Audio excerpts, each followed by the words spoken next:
अस्सलाम वालेकुम व्यूअर्स, आप देख रहे हैं आज़ाद डिजिटल। मैं हूं नौशीन तारिक। पीटीआई के अंदर जो है वो मायूसी की बातें की जा रही हैं, टूट फूट की बातें की जा रही हैं, खान साहब को जो है मफामत की तरफ लाने की बातें की जा रही हैं।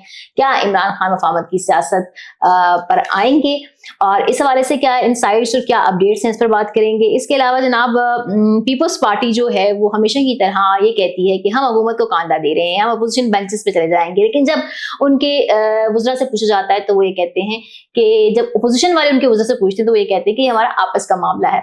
तो बेसिकली पाकिस्तान में ओवरऑल क्या हो रहा है पॉलिटिकल सिनेरियो में, इसको डिस्कस करेंगे और इसके लिए मेरे साथ स्टूडियो में मौजूद होंगी सीनियर सहाफ़ी और तज़कियाकार सना मिर्ज़ा साहबा। अस्सलाम वालेकुम। वालेकुम सलाम। कैसी हैं सना? मैं ठीक हूं, अल्लाह का शुक्र। अच्छा, थोड़ा लोकल पॉलिटिक्स पे बात कर लेते हैं और लोकल पॉलिटिक्स पे एक बार फिर जो है हम पीटीआई के हवाले से जो है वो ये डिस्कस हो रहा है टॉक शोज में भी और हर जगह कि पीटीआई के जो सीनियर रहनुमा हैं वो इमरान खान से मतलब कुछ नाला हैं, कुछ मायूस हैं। वो चाहते हैं कि वो मुफाहमत की तरफ आएं और बगैर किसी शर्त के, बगैर किसी डेडलाइन के मुज़ाकरात की तरफ आएं। तो आपको लगता है ऐसा कुछ होगा?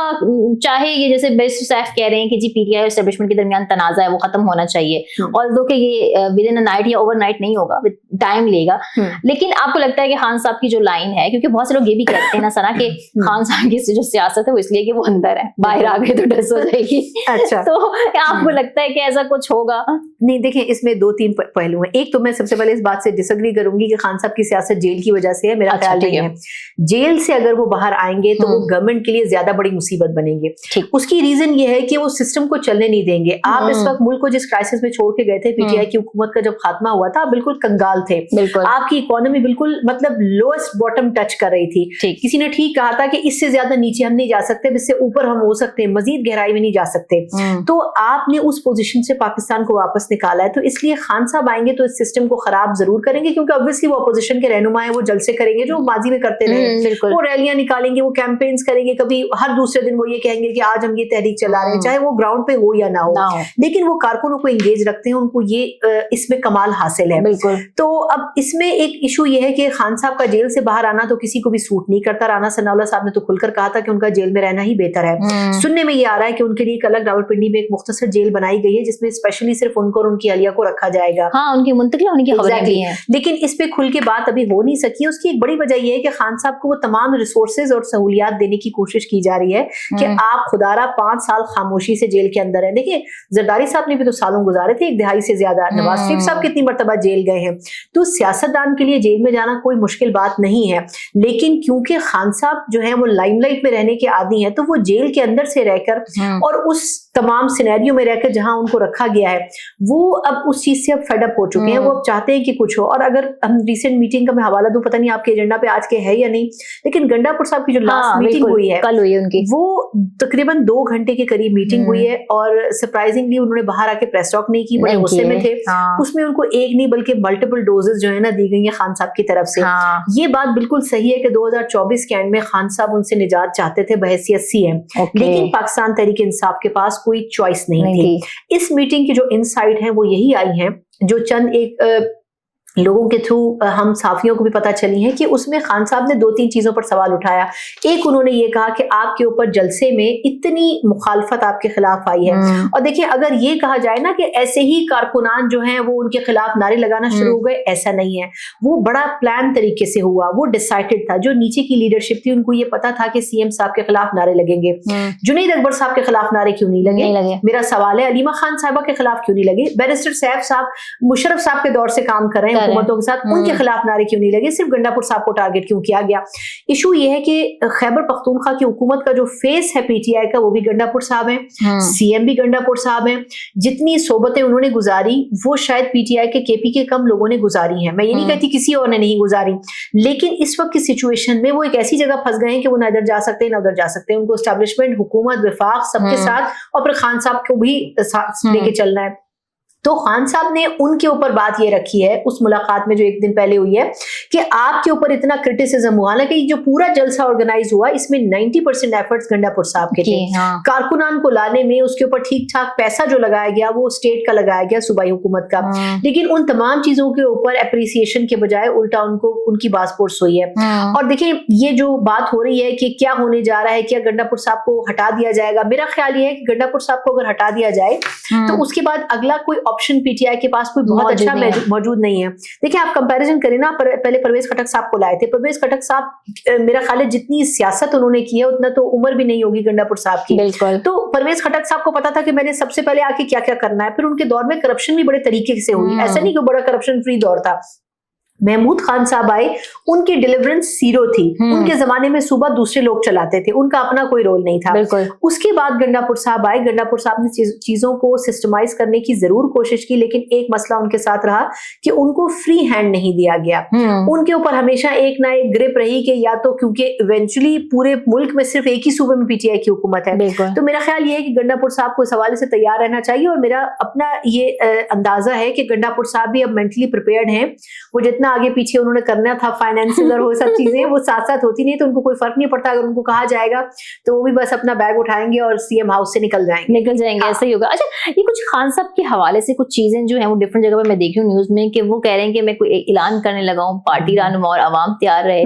आपको क्या लग रहा है, वो किसी और पब्लिक डेमोन्स्ट्रेशन की बात कर रहे हैं, किसी जलसे की, किसी और एहतजाज की? नहीं, मेरा ख्याल है कि देखें ये जो ऐलान था या इनके एक से ज्यादा कुछ ऐलानात थे, ये नवंबर दिसंबर में एक्सपेक्टेड थे और कहा जा रहा था कि शायद ये तब करेंगे, लेकिन मुझे नहीं पता कि अब इसमें थोड़ी सी उजलत का मुजाहिरा क्यों हो रहा है।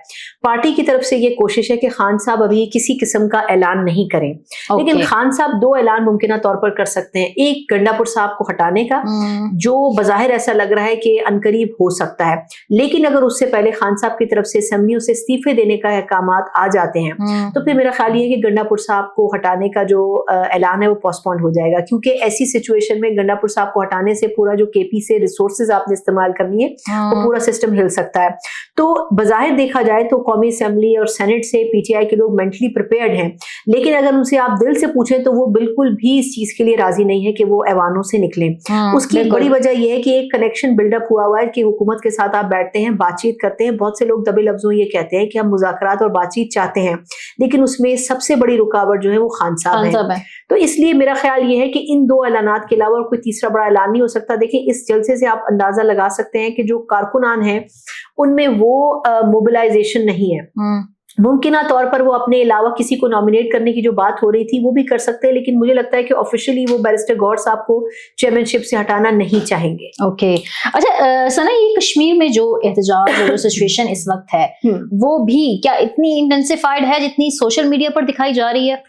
देखिए, मेरा ख्याल ये है कि इस पे बहुत बात हो रही है। मेरे साथ एक प्रोग्राम में अमीर मुकाम साहब खुद मौजूद थे जो कि हुकूमत की मुज़ाकराती कमेटी को हेड कर रहे थे। उन्होंने एक बड़ी अच्छी बात की। उन्होंने कहा कि मैंने अपनी जिंदगी में, मुझे 20-30 साल हो गए सियासत करते हुए, मैंने कभी इतने लंबे मुज़ाकरात नहीं किए कि दोपहर 3 बजे से लेकर सुबह 5 बजे फजर के टाइम तक वो मुज़ाकरात चले और मैं उठ नहीं सका वहां से, लेकिन उसके बावजूद हम किसी नतीजे पर नहीं पहुंचे। और जब हम हर एक नुक्ता जो है वो मानते थे तो अगला नुक्ता आ जाता था। तकरीबन 38 नुकात थे और उसमें हर एक मुतालबा एक से बढ़कर एक था। अब उसमें अगर एक तो उनकी बात से ये समझ भी आता है कि एक तो ये अवामी एक्शन कमेटी कैसे फॉर्म हुई, इसमें कौन कौन लोग आए, किस तरह इसको हाईजैक किया गया, और अब उसमें जो फरमाइशें की जा रही हैं उसको भी आपको समझने की जरूरत है कि लोग उस मामले को हल करना चाहते हैं या फिर लोग उस अपॉर्चुनिटी को इस्तेमाल करके हुकूमत को ब्लैकमेल करना चाहते हैं। मेरी अपनी इसमें जाती राय ये है कि हुकूमत को इसमें बड़ा क्लियर स्टांस लेना चाहिए, हमें दूर नहीं जाना चाहिए।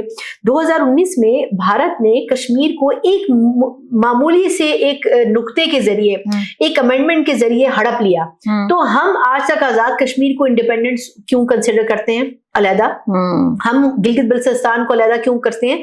मैं उन चंद लोगों में शामिल हूं और चाहे इसमें जितना भी क्रिटिसिज्म हो उसमें इसको इंडिपेंडेंट टेरिटरी के तौर पर ऑपरेट नहीं होना चाहिए। इनको भी पाकिस्तान का हिस्सा होना चाहिए, पाकिस्तान का तमाम कानून उनके ऊपर भी लागू होना चाहिए।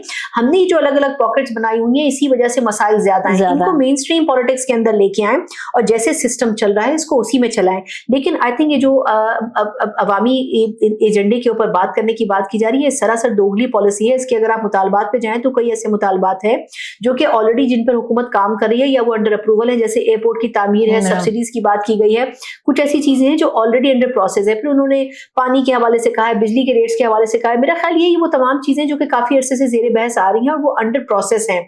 इस वक्त इस इशू को हाइप देने में मैं समझती हूँ कि जो पड़ोसी मुमालिक है उसकी फॉरेन फंडिंग का बहुत किरदार है। उन अनासिर को पॉइंट आउट करना चाहिए जो कि इस अपॉर्चुनिटी को इस्तेमाल कर रहे हैं। पहले आपने बलूचिस्तान को खराब करने की कोशिश की, खैबर पख्तूनख्वा में में आपने टेररिज्म की कोशिश की, पंजाब में भी आपने टेररिज्म की माजी में कोशिश की, अब अगर आप कश्मीर में ये करना चाह रहे हैं तो मेरा ख्याल है कि इस चीज को सरासर खत्म करना बड़ा जरूरी है। अच्छा, लास्ट क्वेश्चन ये है कि जब पीपल्स पार्टी और नून लीग में जो लफ्जी गोलाबारी हम लास्ट टाइम भी डिस्कस कर रहे थे, वो कुछ थमी नहीं है। एक बार फिर मरियम साहिबा कहती हैं कि जनाब जो है वो मेरा पानी मेरी मर्जी, आप लोगों ने नहरें निकाली क्योंकि आपको क्या तकलीफ थी कह रही। तो ऐसे में जो है ना, उन्होंने पीपल्स पार्टी ने कहा है कि हमें ना हुकूमत को कांधा देने का ताना दिया जाता है तो हम अपोजिशन बेंचेस पे चले जाएंगे, लेकिन जब अपोजिशन बेंचेस वालों ने कहा कि आ जाएं तो कहते नहीं हमारे आपस का मामला है। तो वैसे ही सारा मामला है क्या? अब अगर वो अपोजिशन बेंचेस पे चले जाएंगे तो उनके जो गवर्नर केपी में बैठे हुए हैं वो क्या करेंगे, फिर पंजाब में उनके जो गवर्नर बैठे हुए हैं वो क्या करेंगे, फिर बलूचिस्तान में जो उनके सीएम है वो क्या करेंगे। तो फिर एक लंबी फहरिस्त आ जाती है। फिर दूर क्यों जाएं, सदर पाकिस्तान में जो तशरीफ रखते हैं फिर वो क्या करेंगे। ये तमाम वो चीजें जो एक अंडरस्टैंडिंग से पीपल्स पार्टी और नून लीग के दरमियान तय हुई थी। और मेरा ख्याल ये है कि पीपल्स पार्टी को भी ये पता है कि इस वक्त के सिनेरियो में पीपल्स पार्टी सिस्टम से नहीं निकल सकती। हाँ, अगर वो ज़िमनी इंतखाबात हो जाते हैं और नून लीग की अक्सरियत, जैसे मैंने पहले भी कहा, कि बेहतर पोजीशन हो जाती है, तो शायद पीपल्स पार्टी इतनी स्ट्रॉन्ग फुटिंग पर नहीं होगी। जहां तक नहरें निकालने की बात है तो ये बात दुरुस्त है कि वो नहरें निकालने का जो प्रोजेक्ट था वो सीपैक का हिस्सा था, लेकिन पाकिस्तान पीपल्स पार्टी ने कहा कि इससे हमारा जो रेगिस्तान है वो सैराब नहीं हो सकेगा, और इस पर एक लंबी डिबेट चल पड़ी। मेरा ख्याल ये कि एनालिटिकल पॉइंट ऑफ व्यू से पार्टीज को बैठकर जो इलाके के मफाद में उस पर बात करनी चाहिए, लेकिन हमारे यहाँ सबसे बड़ा मसला ये है कि हम पॉलिटिक्स जो है वो सिर्फ जाती मफादात के ऊपर करते हैं। काला बाग डैम हर बड़ा इशू जो है वो, तो इसलिए हम उसको कंट्रोवर्शियल कर देते हैं। तो मेरा ख्याल ये कि इन चीजों के ऊपर मुझे ऐसे लगता है कि हल्की फुल्की नोक झोंक होती रहेगी, लेकिन ये सिर्फ बैकग्राउंड म्यूजिक है, इससे ज्यादा कुछ नहीं है, वो आपस का मामला ही रहेगा। Thank you very much. Thank you so much.